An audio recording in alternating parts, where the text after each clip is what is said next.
правозащитников, всех экологов, которые сегодня пришли и выступали с такими яркими и эмоциональными, и открытыми заявлениями. Многие заявления, конечно, многие выступления были продиктованы искренней болью, и душевной, и сердечной за ситуацию в родном городе, в республике.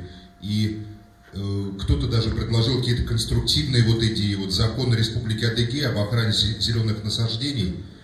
Я его так посмотрел, мне показался это очень интересный документ, который, конечно, я бы, как член Совета, предложил бы рассмотреть законодательному собранию Республики Адыгея, потому что тут, конечно, правда, непонятно. Краснодарский край, Адыгея, это, может, какие-то описки просто, да, там, потому что там. Но сама идея очень хорошая.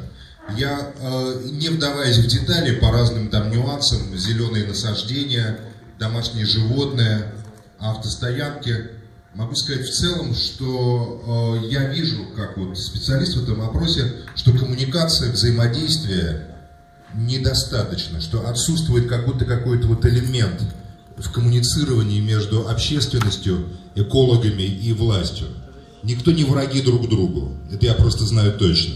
Никто не хочет превратить этот райский цветущий уголок в какую-то там, не знаю, заваленную химикатами или ржавыми автомобилями пустыню. Естественно, все хотят, чтобы республика процветала. Поэтому, может быть, здесь дополнительно продумать и усилить какую-то роль наблюдательных организаций, наблюдательных советов, которые могли бы готовить оперативно, допустим, ежегодно доклад, общественный доклад об экологической ситуации в Республике Адыгея. Такая форма доклада, публичного доклада, принята в развитых странах развитой демократии. В Норвегии, в Швеции, в Дании я видел. Если есть организации, я так понимаю, есть там какие-то ваши там экологический контроль, да? Доклад — это не просто выступление. Доклад — это в том числе и документ, за который те люди, которые его подписывают, берут личную персональную ответственность. И доклад — это общественный доклад, безусловно. Это не доклад прокуратуры или доклад министерства, но это документ, с которым не могут не считаться люди, который уже предоставлен будет в публичном каком-то презентации, на которой надо приглашать и главу правительства, и руководителей соответствующих органов, и, может быть, главу республики. Мы, безусловно, готовы будем приехать.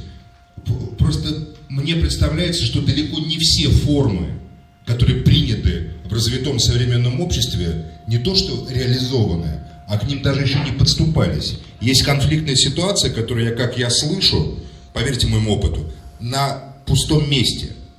Из-за человеческой несовместимости, из-за того, что где-то кто-то не услышал друг друга, и так далее. Безусловно, я хочу заявить свою позицию, я против преследования правозащитников и заведения уголовных дел по факту статей, выступлений, заявлений и так далее. Я всегда и везде выступал, Михаил Александрович, не даст соврать, против этой статьи 282. Я выступаю за свободу слова в России. Но одно дело, я сталкиваюсь с ситуациями, когда, допустим, меня самого охватывают сомнения, когда люди призывают к терроризму, к экстремизму. Другое дело, когда люди критикуют власть или, может быть, выступают с какими-то позициями, которые продиктованы их эмоциональными событиями. Поэтому я, конечно, не могу навязывать прокуратуре или суду, как надо действовать в отношении уголовных дел, но моя позиция, что это неправильно, что это не содействует диалогу правозащитников, экологов с властью, с государством в целом, и что надо уметь выговариваться в публичных площадках, а не давить возможность диалога уголовными статьями. Это моя личная позиция, я прошу ее тоже зафиксировать достаточно ясно, внятно. Кроме этого, я считаю, что даже те люди, по поводу которых есть какие-то уголовные дела заведены, все равно могут быть членами наблюдательных советов. Если у нас люди, которые, извиняюсь, сидят в тюрьмах, в СИЗО, ожидают приговора, могут избираться и быть избранными, то здесь общественный совет — это не законодательная структура, не государственная структура. И поэтому я считаю, что критики, в частности Валерий Бринев, другие, вполне могли бы быть в общественных советах, несмотря на всякие там статьи, по поводу которых, еще раз говорю, надо бы тщательно разбираться. Я считаю, что как раз надо именно привлекать тех, кто тебя критикует, и критикует достаточно иногда обоснованно, жестко, к сотрудничеству. Мы, в конце концов, в Российской Федерации, и в этом функция Совета, заинтересованы не в разрастании конфронтации между так называемым гражданским обществом и властью, а в установлении дополнительных механизмов коммуникации. Вот функция Совета в рамках его посещения разных регионов — это не какая-то надзорная функция. Мы не прокуратура, мы не кто-то еще. Мы именно постараемся, мы технологический совет, который, с одной стороны, консультирует президента, с другой стороны, консультирует представителей гражданского общества и власть. Не хватает механизмов, продумайте, пожалуйста. Публичные доклады, включение, может быть, неудобных критиков в общественные советы, которые имели бы постоянный какой-то контакт, отношений с властью, да, может быть, дополнительные какие-то страницы, не знаю, там вот в Советской Адыгее, в Закубане, в других изданиях, которые посвящены были специально этой проблеме. Мне кажется, страсти, которые тут иногда кипят, они просто кипят вследствие того, что вот не хватает площадок и инструментов для развития, технологического развития деятельности. Поэтому я обращаюсь и к представителям государственной власти, и к представителям правозащитных экологических организаций. Подумайте, каким образом еще в этом направлении можно работать. Что касается, там, не знаю, свиноферм, Белореченский комбинат — это чудовищное место, честно скажу. Вы постоянно находитесь в ситуации химической атаки практически Адыгея. Когда ветер дует, то я считаю, что этот вопрос надо поднимать на федеральном уровне, Белореченский комбинат. По сравнению с ним и свинофермы, которые, может быть, кому-то мешают, знаете, это просто частное дело, по большому счету, хотя это тоже существенное дело. Но Белореченский комбинат, который эти трубы, и вот лисий хвост, идет дым в сторону Адыгеи, когда едешь, вот я вчера ехал, мне в Белореченке, едет в сторону Адыгеи, и то, что мне рассказывали про овощи, про помидоры, я считаю, что надо просто напрямую обращаться, конечно, в федеральные органы, к президенту России. Михаил Александрович, я думаю, что мы поддержим эти обращения, потому что это недопустимо, чтобы в этой территории, которая является жемчужиной Кавказа, жемчужиной России, одним из важнейших экологических регионов, стоял химический комбинат, одной из агропромышленных таких зон, важнейших для нашей страны, химический комбинат, который оказывал воздействие на эту огромную территорию. Я думаю, что по всем остальным вопросам, по вырубке лесов, по всему остальному, надо просто конкретно разбираться в деталях. Конечно, бизнес, каким бы он ни был могучим и богатым, не должен ощущать себя находящимся вне рамок закона и вне рамок общественно-гражданского интереса.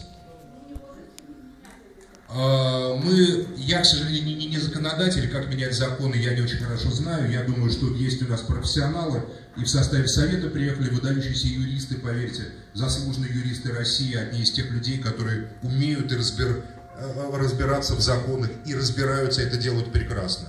Моя работа как журналиста, как общественного деятеля, именно помогать людям находить механизмы коммуникации. Я всегда готов это делать. И я советую вам тоже от конфронтации перейти все-таки к поискам механизмов. Перестать обвинять друг друга и перестать преследовать друг друга, работать в общем направлении на развитие республики. Я, наверное, все, Михаил Александрович, тогда сказал. Я тогда просто должен уехать, поэтому я попросил слова. Я бы затронул еще один момент. Я прошу внести в протокол, он косвенно имеет тоже отношение к ситуации в республике. Я вчера вот посетил черкесские села, где живут беженцы. Я просто не смогу это завтра сказать на большом мероприятии. Я считаю, что когда мы видим каждый день беженцы из Сирии, когда мы видим каждый день в России, как расстреливают тысячи людей в Сирии, в Ираке, фанатики и безумцы, квоты на запрет въезда сюда беженцев, тем более для которых эта территория их как бы родина, это позор моей страны. Я считаю, что квоты на въезд сирийских беженцев должны быть сняты, и Россия должна оказать всецелую помощь тем людям, которые считают Адыгею, Северный Кавказ своей исторической родиной. Сегодня они едут в Швецию, в Норвегию.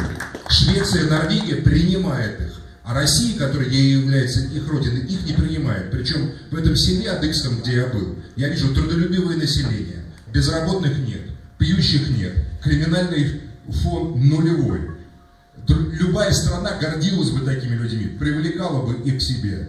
Мы находимся в уникальной ситуации, понимаете? Мы непонятно кого собрали из соседних территорий, понимаете, и теперь не знаем, что с ним делать. Вот органы силовых структур подтвердят мои опасения. А качественных людей мы отталкиваем от себя. Конечно, в Швеции адыги, я понимаю, нужнее, чем в Адыгее. Я думаю, с этим вопросом надо тоже, Михаил Александрович, пожалуйста, я вас прошу завтра на общем заседании довести мою позицию, в том числе до главы республики, и на общем заседании каким-то образом ее тоже зафиксировать. Спасибо всем большое. Максим Иванович, спасибо за то, что вы поставили два очень важных вопроса. Во-первых, вопрос о диалоговом режиме, это принципиально важно. И второй вопрос о беженцах этнических адыгов из Сирии. Абсолютно правильный вопрос, но это вопрос, который, я думаю, на уровне республики может решаться только в плане их размещения, оказания им содействия на месте. А вот эти вопросы квотирования, это надо обсуждать на уровне федеральных ведомств, это вопросы Федеральной миграционной службы. Я думаю, что это там надо обсуждать. И я думаю, что на встрече Совета с президентом будет правильно этот вопрос поднять. Вы себе так пометьте, это важный вопрос, это правильно. Спасибо. Наталья Ивановна, а если мы дадим сейчас слово Росприроднадзору и